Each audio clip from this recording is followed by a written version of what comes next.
Bien le bonjour à tous. Aujourd'hui, nous allons nous poser la question, qu'est-ce que peuvent nous apprendre les sciences naturelles sur la réalité? Mais avant d'ébaucher des réponses, nous allons tout d'abord définir la vérité. Dans cette vidéo, la vérité sera comprise dans un sens de correspondance avec la réalité. Une proposition est vraie si et seulement si elle entre en correspondance avec la réalité. On a d'une part un modèle, décrit dans un langage et la réalité. On dira qu'une phrase est vraie si elle entre en correspondance avec la réalité.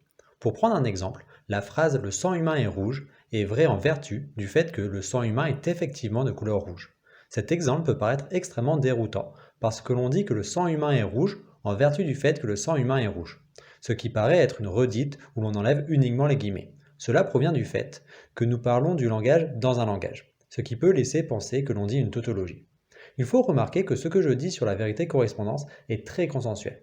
Une phrase est vraie si et seulement si elle entre en correspondance avec le réel, signifie que la réalité est conforme à la phrase lorsque l'on interprète correctement le modèle. Il existe d'autres notions de vérité, comme la vérité par cohérence. Cependant, en sciences de la nature, il est crucial d'avoir une notion de vérité, telle que la réalité peut nous apprendre quelque chose. Or, la vérité définie par cohérence peut être déconnectée des faits expérimentaux, donc n'est pas optimale en sciences naturelles. Cependant, la vérité par cohérence peut être tout de même très utile en sciences formelles. Donc, ici, pour définir la vérité, nous avons utilisé la notion de réalité. Il serait donc bon de décrire ce qu'est la réalité. Il se trouve que nous avons des moyens de sonder la réalité par nos sens, ce qui fait que nous pouvons déjà supposer que ce qui cause nos expériences sensorielles est réel. Certains pourraient objecter que nos sens peuvent nous tromper, par exemple avec les mirages. Je peux voir un oasis qui n'existe pas, mais cela ne remet pas en cause ce que j'ai dit précédemment. Dans l'exemple de l'oasis inexistante, ce qui cause mes stimuli sensoriels ne correspond pas à une oasis, mais il existe des processus physiques étant la cause causale de mon stimulus d'oasis. Je peux me tromper sur la réalité en pensant que la cause de ce que je vois est une oasis, mais cela ne signifie pas que ce que je vois n'a pas de cause. Donc ce qui cause mes stimuli est réel. De plus, ce qui interagit avec quelque chose de réel est réel. Donc même des choses non sensorielles peuvent être réelles. Nous pouvons nous demander si ces deux conditions forment un ensemble suffisant et nécessaire à la réalité. Certains prétendent que oui, en disant que si quelque chose n'a pas de chaîne causale amenant à vos sens, alors supposer son existence ou son inexistence correspond à la même chose pour vous. Et si ce choix ne change rien, autant aller au plus simple en ne supposant pas l'existence de choses qui n'interagissent pas avec vous. D'autres, au contraire, prétendent que ces deux conditions ne sont pas suffisantes, car imaginons que notre univers soit infini et qu'il ait connu un début. Dans ce cas, en acceptant un minimum la théorie de la relativité, il existerait une distance au-delà de laquelle rien ne peut avoir de chaîne d'interaction allant jusqu'à vous.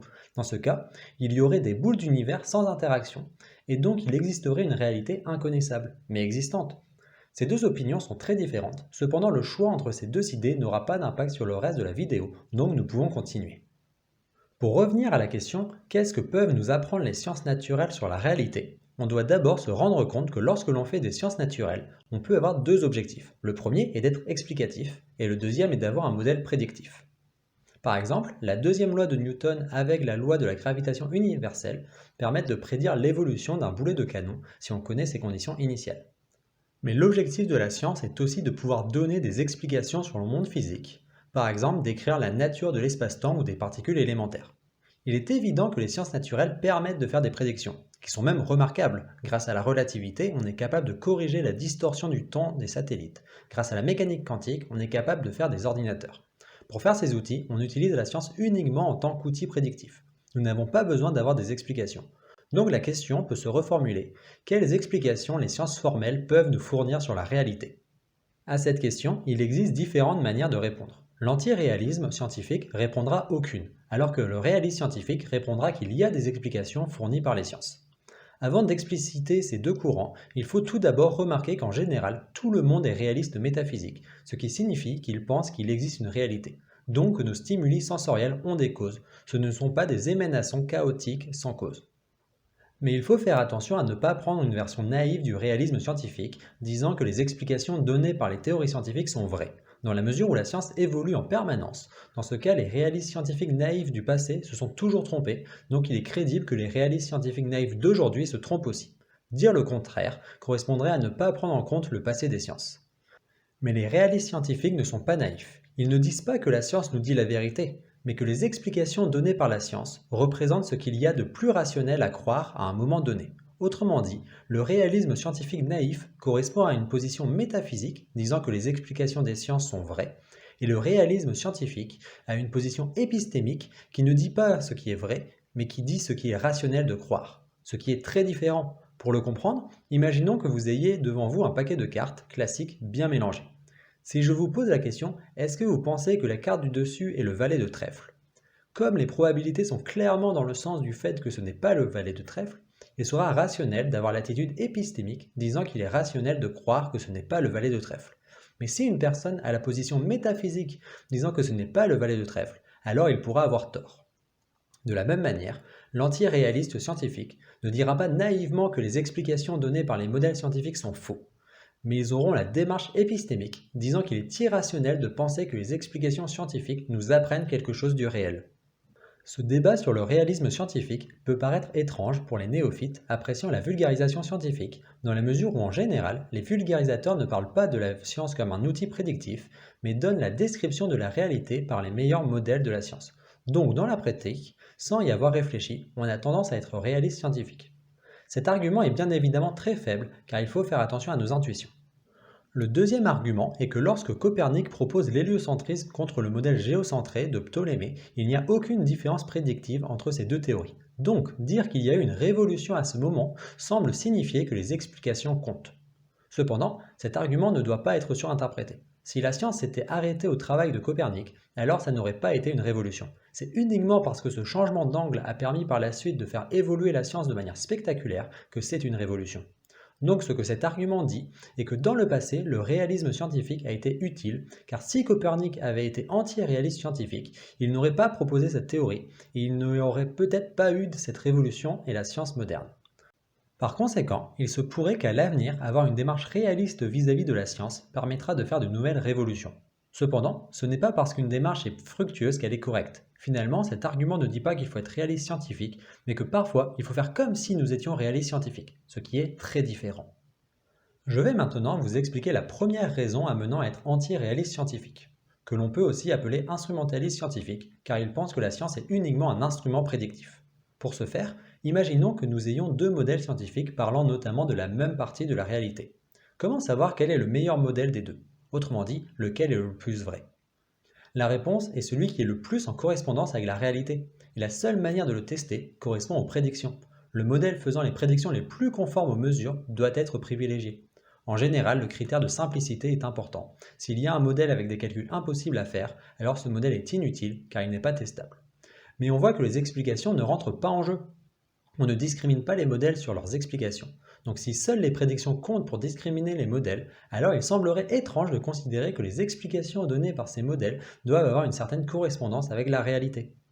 À ce moment, on peut défendre le réalisme scientifique en disant que si on a une théorie mature, qui a fait ses preuves sur son domaine de validité, et qui a fait des bonnes prédictions inédites et inattendues avant cette théorie, alors ce serait une coïncidence colossale que cette théorie construite pour résoudre certains problèmes puisse aussi extrêmement bien résoudre des problèmes indépendants et inconnus au moment de sa création. Cet argument est appelé l'argument de pas de miracle, car on considère que s'il faut supposer un hasard extraordinaire, alors l'antiréalisme scientifique devient improbable. Ce qui signifie que le réalisme scientifique ne s'applique qu'aux théories suffisamment matures, donc des théories ayant fait suffisamment de prédictions inattendues et correctes. Une manière pour un anti-réaliste scientifique de répondre à cela est d'utiliser l'argument de la méta-induction pessimiste, disant que dans le passé, il y a eu des théories matures qui ont été remplacées par des théories différentes sur le côté explicatif. Cet argument est une induction, car il utilise des faits passés pour en déduire des lois générales, mais cette induction porte sur les inductions elles-mêmes, c'est donc une méta-induction, et elle est pessimiste car elle dit que ces inductions se retrouveront sûrement fausses. L'exemple le plus fameux est le cas de la gravitation. Newton a élaboré la théorie de la gravitation universelle qui correspondait extrêmement bien à ce qui était observé, sauf dans de petits cas rares. Cette théorie prédisait parfaitement la trajectoire des objets sur Terre et des astres du système solaire, à l'exception de deux planètes, Mercure et Uranus.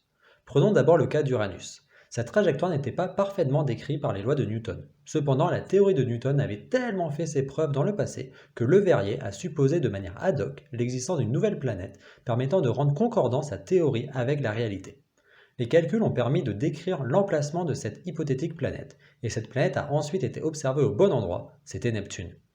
Ce qui fait que la gravitation de Newton, en plus de correspondre extrêmement bien avec les observations, a permis une découverte inattendue, ce qui en fait une théorie mature.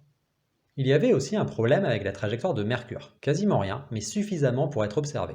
Le Verrier a donc utilisé la même méthode que pour le problème d'Uranus, en supposant de manière ad hoc une planète hypothétique permettant de rendre compatible la trajectoire de Mercure avec les lois de Newton. Mais cette fois-ci, aucune planète n'a été trouvée.